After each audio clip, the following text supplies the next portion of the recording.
Welcome to Center Heist Productions. Please hit the likes and subscribe down below in your right hand corner. Thank you to my subscribers and followers as we build a strong community here we're probably closing in on 2.5 years now.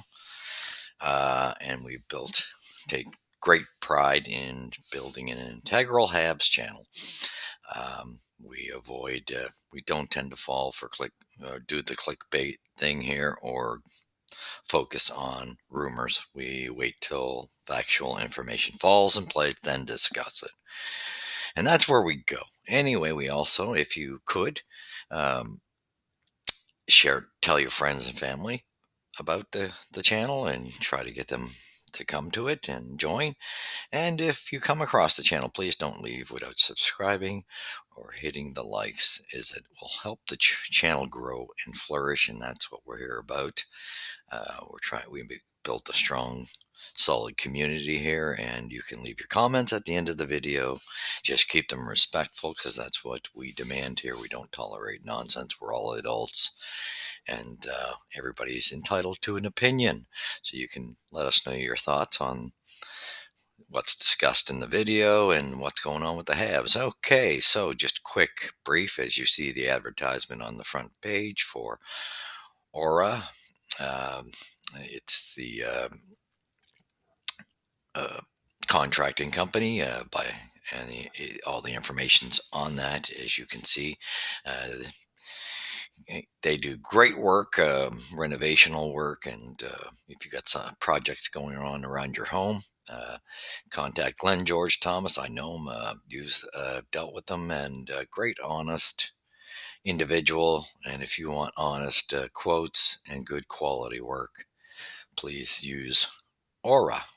And like I say, the email address is there. Tell them, make sure that you let them know the code is Andrew. That to tell them Andrew is the code, and you heard it from Andrew on Center Heist Productions. All right, and then we have James Sebin, who is my computer technician who builds computers and does great jobs, very reasonably priced, good, honest work. And unfortunately, I still got to get that done, where I take at least a pic of this so that I don't have to keep trying to focus in and doing this. Thank you. All right. So with that being said, and his information's on that card, you can contact him. I'll give you that address in case you didn't see it. And remember, these are two companies that are in HRM, Nova Scotia, Halifax, Dartmouth area, Sackville, 902-221-4976, and James Savian at eastlink.ca. And yes, it's James, and then the Sabian is spelled Sabean. So you do that and you get all that information. All right. Thank you for watching. And we are pumped. And I'm fortunate that I still have my jersey kicking around, because most of my studio, if you look behind me, is gone, because this Friday, I will be officially doing the big part of the move. So had to pack all this gear in. The equipment some of it's gone, and most of it's packed anyway. And so I was fortunate that I at least left my jersey out. I guess I shocked myself there. So I wear the jersey when we win, and we won, and we shocked me. We swept the Florida Panthers in the season series. That is incredible. 4 games, and this game looked like it was headed to Florida. It really looked like it was over, and I am so impressed with the fight Montreal showed. This is showing progress in the rebuild and maturing as a team. Our team will be really good down the road. This is a good learning process, and we're hanging on to that wild card, dog fighting for it, and that's great to see from the Habs. So it was a 3-2 victory, and it was a comeback victory for the Habs, and they won it in overtime. And what more could you say? 2 goals from Nick Suzuki, and we got the game winner in overtime, and he just, what can you say? I mean, we know Nick is one of our very between him and Hudson. You're talking about the two top players on this team. All right, so 3-2 victory for Montreal in overtime, and good on Habs. Go Habs, go! Very extremely impressed. I just so love this. If we could hang on to this, and this would be just such a reward for the team if they could actually this early on in the rebuild, like they're at the halfway point, would be way earlier than expected. If they got into the wild card in a playoff spot, that would be one huge victory for them. A great stepping stone. So anyway, we start off first period's 1-1. Habs had started off the scoring. But Florida goes ahead in the second period as they get a goal. No goals for the Habs in the second, but the Habs managed to come out and tie this thing up in the third, and then they get the overtime victory. Montembeault got the win. Solid. There was a couple of those goals. I still say his positioning in which direction he was going is partial, but there was a lot. Both goals seemed to be deflections, so you couldn't really put it fully on him. Except I seen one where he was sliding in the wrong direction. Just like to see a little better positional and a little more fight when he doesn't see the puck. Just get his body in the way. That's all. But great game by him. Good, solid game. And Vanacek was in the net and he played pretty solid for the Panthers, the defending champs, and of course, game-winning goal, Nick Suzuki. What more can you say? This game had it all. This was like a playoff because you could tell Florida wanted to end the bleeding with Montreal and not allow them to sweep, and it would also help their playoff situation trying to solidify their spot and positioning. So anyway, Nick Suzuki scores his second goal of the game, 29 seconds into overtime. They didn't waste any time, and I love that Christian Dvorak. Is getting a lot of the face-offs and winning them. And Nick had a better ratio with 62 percentile last night too, so that was good. 29 seconds into overtime, Canadians came back for a dramatic 3-2 victory over the Florida Panthers, and boy was it something. In the second game of the home stand Tuesday night, Suzuki also tied the game with 8.4 seconds remaining in regulation. Boy, you talk about a cliffhanger, and when the game is on the line, being clutch, Nick Suzuki. And Josh Anderson, I'm just loving the rebound of this guy this season.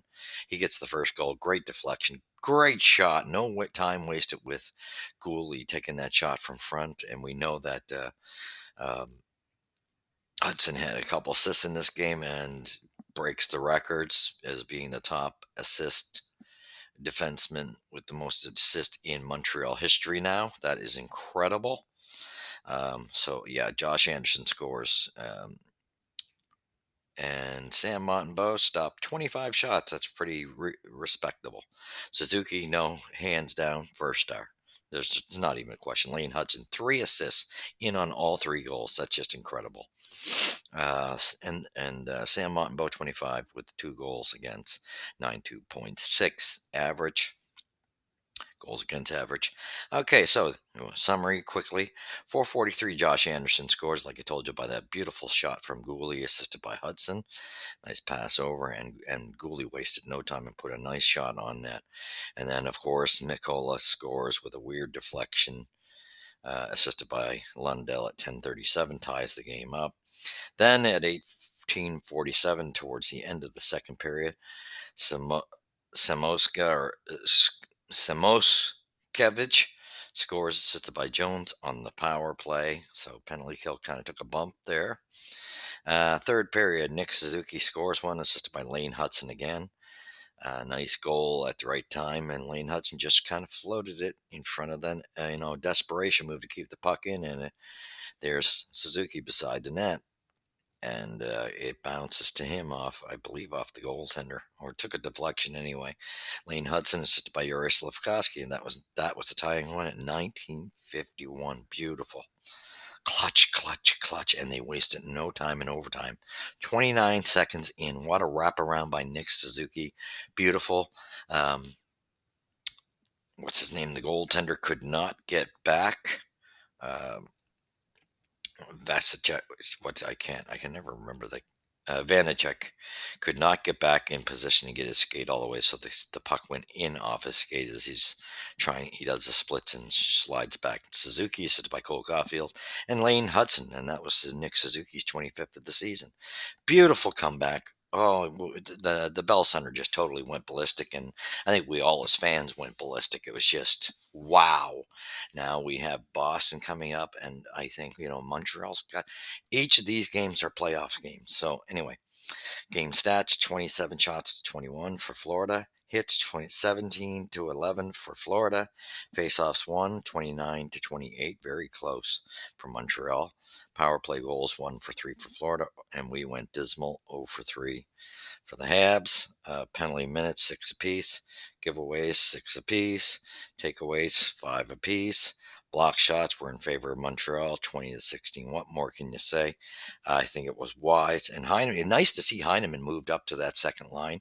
And I think, since the fourth line isn't working anymore, and I think a lot of that too, we got to remember, Armia, we know he's playing hurt. That's evident as heck. Evans, not sure what the issue is, but I mean, it's normal for Evans to have fluctuations at where he's at in his game anyway. I'm sure if it ever came to playoff hockey, you would see him, that line, ramp it up. I'm quite sure. But I liked seeing, because I think Heineman is the answer and deserves to be on that second line and can bring that physicality.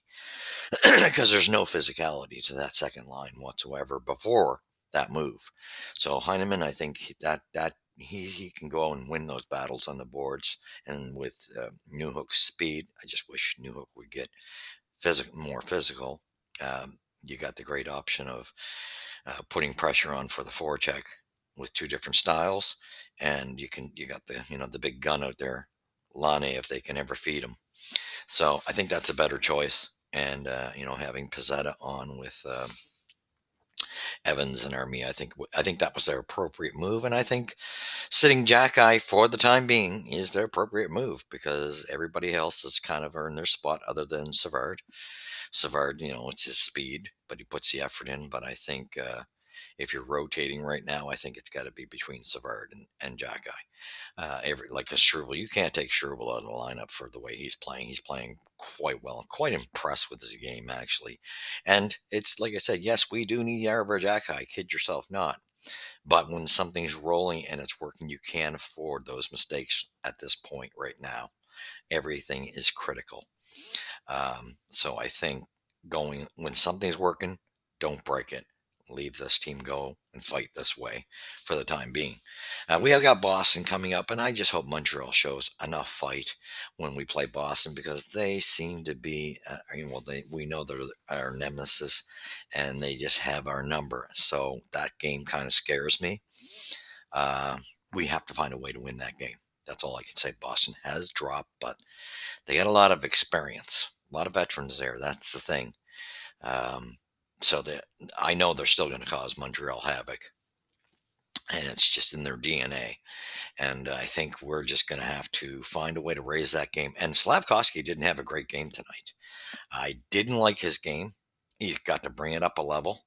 I want to see more out of him. This game, we've seen good signs from him in other games, but this one was one of those ones he didn't play with that great. And he needs to make up for that and get intense. And, he's a kid. But the defense, for the most part, played much better. Like what I'm seeing out there. Lane Hudson, what can you say about this? Yes, this guy is I hear a couple like, what's his name? Anyway, on Tony Marinaro's show, Lapierre, and he's right. And I do think Lane Hudson, and this is incredible because I was not sure this kid could make it with his size. I'm man enough to say some people can't admit when they made a comment or whatever their thoughts, and they're wrong. I mean, I knew he had the talent, but I always kind of just kept it level because you wanted to know for sure that like look at all the NHL teams that passed on him in the draft because they did not think his size was going to be able to translate. Nor did I was questioning it. I didn't know. I just thought it could be a problem. But boy, has he proven the hockey world wrong, and myself included, that have more hype in him. This kid's just he's a franchise player. There's no end ifs and buts. And wait till we get Demidov. That's going to be something else because yeah, Demidov's going to be definitely be a star. There's no doubt about it. Maybe a superstar. Will he be a franchise player too? Not sure yet, but looking at what he's done, he could be too. But we definitely got one in Lane Hudson, and way to go, Lane! I love this kid. I just like his poise. He doesn't get down on himself, and who's out there when nobody else is practicing? Lane Hudson, working on things. I love this kid's dedication. He just loves to be on the ice, and that's the way it should be. So go Habs, go. Let's get in there, man, and find a way. Come on, guys. Don't use the excuse of Boston having your number. You got to put your heart on the line and do what you did tonight when putting it all on the line and sacrifice. It's all sacrifice here, baby, all the way. Yeah, it's all sacrifice to win that. You can do this. You're, the only team you got to. Well, no, we're tied with Columbus, but we can. I believe we can win this thing out if we put our heart on the line. I still project we won't get the spot, but boy, it's going to come down to the wire. But I'm praying that they prove me wrong. It's just an incredible feat where they're sitting right now, third year into a rebuild, and it's just I'm really impressed. Yeah, there's moments where they look awful. We know it. They're like a Jekyll and Hyde type of team. But what there are glimpses once we finish on uh, upping the grade of our caliber, especially like getting a second line. When we get a second line center and you put Demidov on that line, that's going to change things. And you got enough players to upgrade the third and fourth line in the system. There's no end ifs and buts. And yeah, so go Habs, go. Love the coaching decisions to put Heineman on second. I think that's what keep him because he'll bring the physicality that can help that second line. And he's got a dangerous shot himself. So I think that works. I think that, just keep this lineup the way you have it um, right now. And it's not a knock. Jack, I will get his chance. But boy, he's got to learn from not making bonehead mistakes. And I think he will. I think he's a big part of this team going forward. Don't kid yourself. We need that type of muscle. And you need an enforcer on the team to be there to stand up for his teammates, and he's the perfect guy for it. He's got things to learn. It takes some defensemen a bit of time to readjust. I mean, and Lyle Oderline was the perfect example, and I think there's a lot of similarities there. So anyway, thank you for watching. You've seen it here at Center Ice, where the puck drops first.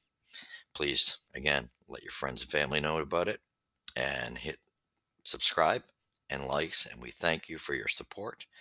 And leave your comments. Tell me what you thought. I am just, believe it or not, I'm pumped. I am so pumped. This is getting exciting, but we got to beat Boston. That is crucial. Got to get that monkey off our back. We're a better team.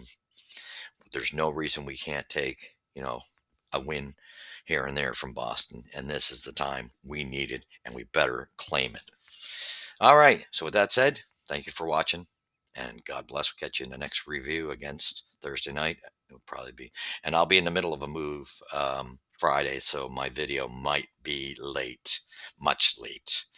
It could be out by Saturday if I'm lucky, because everything's going to be out of my equipment will be apart, even my computer system for taping. So bear with me. I will have a review. It's just going to be later because that's ready to approach this move and setting up the new studio. All right. Thank you for watching. God bless.